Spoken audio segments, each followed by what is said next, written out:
AP BJP నేతలు చేస్తున్న వ్యాఖ్యలపై మంత్రి కాల్వ శ్రీనివాసులు తీవ్ర స్థాయిలో మండిపడ్డారు. ఏపీ జోలికి వస్తే దేశంలో బీజేపీ ఉనికే ఉండదన్నారు. దమ్ముంటే ఏపీలో రాష్ట్రపతి పాలన పెట్టాలంటూ సవాల్ విసిరారు. మోడీ, అమిత్ షా చేస్తున్న కుట్రలు ప్రజాస్వామ్యానికే ప్రమాదకరమన్నారు కాల్వ శ్రీనివాసులు. ప్రతిపక్షాల ఐక్యతను జీర్ణించుకోలేని ప్రధాని నరేంద్ర మోడీ చేసిన వ్యాఖ్యలు దుర్మార్గమని మంత్రి కాల్వ అన్నారు. ప్రతిపక్ష నాయకులను దోపిడీదారులుగా స్వయంగా ప్రధాని అభివర్ణించడం మంచి చర్య కాదన్నారు.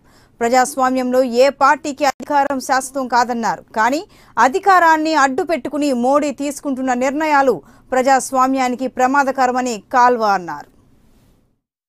బీజేపీ నాయకులు, ఆంధ్రప్రదేశ్ రాష్ట్రానికి సంబంధించిన బీజేపీ నాయకులు ఎంత బాధ్యతారహితంగా మాట్లాడుతూ ఉన్నారంటే, ఒకతనేమో మేము రాష్ట్రపతి పాలన పెడతామంటారు. మీ అబ్బ సొత్తా అని అడుగుతున్నాం. ఆంధ్రప్రదేశ్ రాష్ట్రం అంటే పెట్టండి చూద్దాం. ఆంధ్రప్రదేశ్ రాష్ట్రం జోలికి వస్తే భారతదేశంలో బీజేపీ ఉనికే ఉండదు. ప్రజాస్వామిక శక్తుల బలం అట్లాంటిది.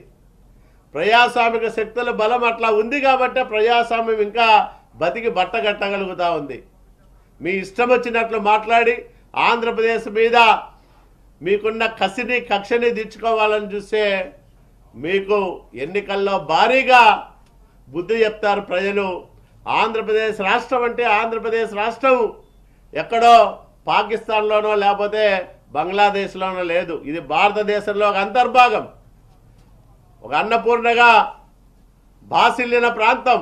ఈరోజు ప్రకృతి సేద్యంలో ప్రపంచానికి పాఠాలు నేర్పుతున్న ప్రాంతం. పాలనా విధానాల్లో పారదర్శకతకు, జవాబుదారీతనానికి ఆదర్శంగా నిలిచిన చంద్రబాబు నాయుడు గారి పాలన. ఇట్లాంటి రాష్ట్రం మీద మీరు అవాకులు చవాకులు పేలితే ఈ రాష్ట్ర భవిష్యత్తుని దెబ్బతీయాలని ప్రయత్నం చేస్తే అభివృద్ధి కాముకలు ఎవరో కూడా, దేశంలో ఉండే అభివృద్ధి కాముకలు ఎవరో కూడా భారతీయ జనతా పార్టీని ఆదరించరు. అదే సందర్భంలో భారతీయ జనతా పార్టీకి బలంగా బుద్ధి చెప్తారని కూడా ఈ సందర్భంగా హెచ్చరిస్తూ ఉన్నాం. అధికారం ముసుగులో ప్రతిపక్షాల పైన చేస్తున్న దాడులని, వీటన్నిటినీ పెద్ద ఎత్తున నిరసిస్తే ప్రధానమంత్రి గారు ప్రతిపక్ష నాయకుల్ని దోపిడీదారులని పేర్కొనడం చాలా దుర్మార్గమని మేము ఈ సందర్భంగా ఆయన వ్యాఖ్యలను తీవ్రంగా ఖండిస్తూ ఉన్నాం. ప్రధాని స్థాయిలో ఉన్న వ్యక్తి ప్రభుత్వం తరఫున జరిగిన తప్పులకు జవాబుదారీగా ఉండాలి.